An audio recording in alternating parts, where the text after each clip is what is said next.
my record. Now I break you like I break your friend.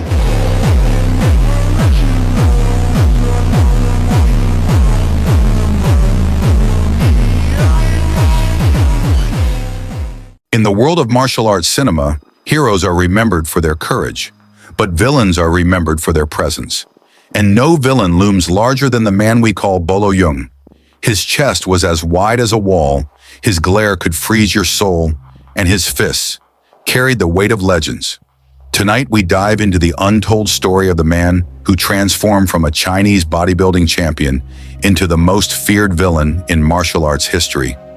Bolo Yeung was born Yang She in 1946 in Guangzhou, China. His early life was marked by a fascination with strength, discipline, and survival. From a young age, he devoted himself to martial arts, studying kung fu with intensity. But it wasn't just fighting that drew him. It was the art of the human body. Bolo discovered bodybuilding in a time when China was still recovering from turmoil. Weights were scarce, gyms non-existent, so he lifted bricks, buckets of water, anything he could find. Slowly, he sculpted his body into a fortress. His physique would earn him the nickname, the Chinese Hercules.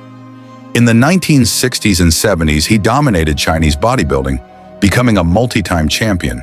His reputation for power grew, but it wasn't until fate brought him to Hong Kong's booming film industry that the world would truly take notice. In 1973, Bruce Lee was preparing the film that would change cinema forever. Enter the Dragon.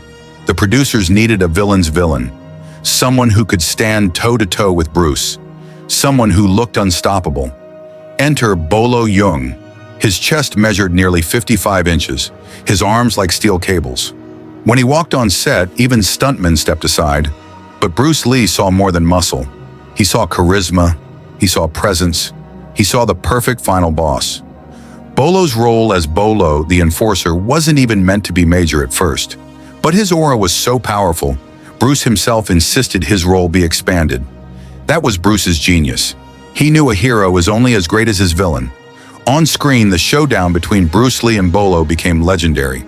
Fans still talk about the moment Bruce, with speed and fire, takes down the unstoppable mountain of muscle. But behind the scenes, Bruce and Bolo shared a bond. They trained together, laughed together, and respected each other deeply. When Bruce Lee passed away the same year, Bolo was devastated. He lost not just a co-star, but a brother. That grief fueled his next chapter. After Enter the Dragon, Bolo Yeung's career exploded. He became the go-to villain for martial arts cinema. The formula was simple. Cast Bolo, and your hero instantly looked like a god if they could defeat him. In the 1980s, Hong Kong cinema was thriving, but soon Hollywood came calling. And in 1988, Bolo Yeung entered American pop culture forever with Bloodsport. Opposite Jean-Claude Van Damme, Bolo played Chong Li, the ruthless Kumite champion. His snarl, his brutal fighting style, and his chilling line, "You are next," made Chong Li one of the most iconic martial arts villains of all time. You are next. The audience hated him, feared him, but couldn't take their eyes off him. That's the mark of true greatness, the villain who becomes unforgettable. Bolo reunited with Van Damme in Double Impact in 1991, cementing their rivalry as one of cinema's greatest. Fans didn't go to these movies just for Van Damme. They came to see if anyone could survive Bolo Yeung. But who was Bolo Yeung outside of the camera? Despite his terrifying screen presence, Bolo was known off-screen as gentle, humorous, and humble. Friends described him as a man who loved his family, respected his peers, and always encouraged young martial artists. He was a father of three, a mentor, and a symbol of discipline. He never let fame corrupt his soul. He often said, "A strong body is nothing without a strong mind and a kind heart." Even as he aged, Bolo never stopped training. His body remained a temple, his spirit unbroken. Bolo Yeung never won an Oscar. He never played the hero. But his legacy is carved in stone. He showed the world that a villain could be just as beloved, just as important as the hero. Without Bolo, there is no Bruce Lee's triumph, no Van Damme's rise, no martial arts cinema as we know it. His look, his physique, His intimidating style inspired generations of fighters and actors.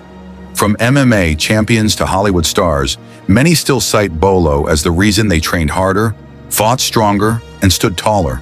In a world of heroes, he chose to be the villain, and in doing so, became immortal. Bolo Yeung's story is not just about fighting.